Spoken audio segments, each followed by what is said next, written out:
अरे भाभी, अभी तक चाय नहीं बनी क्या? जल्दी बनाइए ना, कितना टाइम लगता है आपको? जी दीदी, बस बन रहा है, 2 मिनट और हाँ भाभी, आलू का पराठे भी बनाने हैं, याद है ना? सिर्फ चाय से काम नहीं चलेगा। हाँ हाँ याद है रितु, अब जा रही हो? हाँ अंदर जा रही हूँ, जल्दी खत्म करना। पूजा चुपचाप चाय और पराठा बनाती रहती है और रितु अपने रूम में जाकर फोन चलाने लगती है और बीच बीच में आकर ऑर्डर पर ऑर्डर करती रहती है। कपड़े उठाओ, झाड़ू लगाओ, बर्तन धो और पूजा सब कुछ करती जाती है बिना एक शब्द कहे। नाश्ता तैयार करने के बाद पूजा डाइनिंग टेबल पर नाश्ता लगा देती है और उसकी ननद रितु कमरे से आकर चेयर पर महारानी की तरह बैठ जाती है। भाभी, चाय बहुत अच्छी है। अपनी भाभी को और ज्यादा परेशान करने के लिए रितु जानबूझकर चाय का कप उठाकर जमीन पर गिरा देती है। रितु, ये क्या किया? अरे भाभी, उप्स, गलती से हाथ लग गया। भाभी पहले इसे साफ कर दो, नहीं तो आपकी ससुमा फिसल जाएंगी और मुझे दोष देंगी। जी दीदी, मैं साफ करती हूँ। बेचारी पूजा चुपचाप चाय पोंछने लगती है और मन ही मन रोती भी जाती है और उधर रितु खाने में मस्त रहती है। फिर पूजा सोचती है अब बस ये बहुत पराठा हुआ, कितना अब मैं स्वादिष्ट दीदी है। को सबक सिखा कर ही रहूंगी और किचन में चली जाती है। अब बस बहुत हुआ, अब मैं बताती हूँ।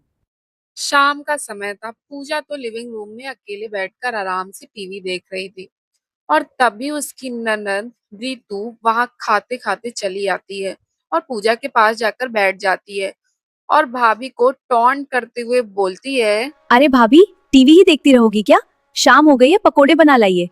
हाँ क्यों नहीं, तुम आराम से टीवी देखो, मैं अभी तुम्हारे लिए तेज तर्र पकोड़े लाती हूँ। अब जल्दी जाइए कि बातें बनाती रहोगी। और पूजा उठती है और सीधा किचन में जाती है और अपनी प्यारी ननद के लिए पकौड़े बनाने लगती है और उसमें भर भर के मिर्ची भी डालती है क्योंकि उसकी ननद को हर चीज तेज जो पसंद थी।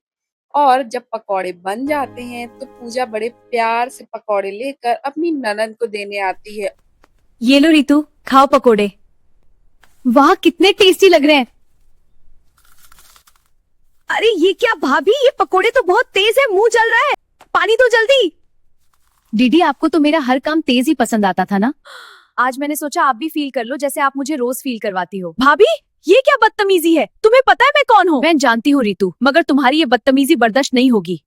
दोनों ननद भाभी में जमकर लड़ाई शुरू हो जाती है और रितु गुस्से में वहां से जाने लगती है। तभी पूजा पानी का ग्लास लेती है और जानबूझकर फर्श पर गिरा देती है। पूजा, ये क्या बदतमीजी है?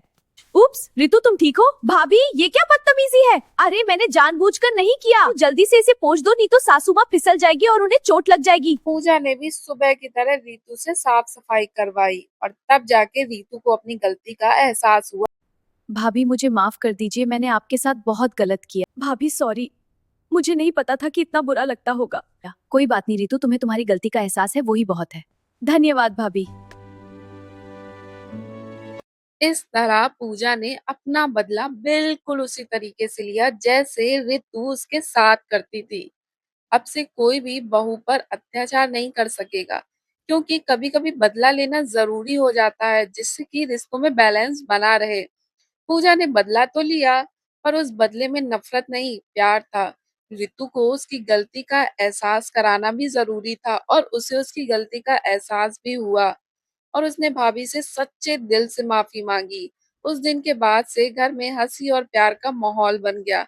ननद और भाभी अब एक दूसरे की सहेलियां बन चुकी थी। रिश्तों को तोड़ने से ज्यादा उन्हें जोड़ना और भी ज्यादा सुंदर होता है।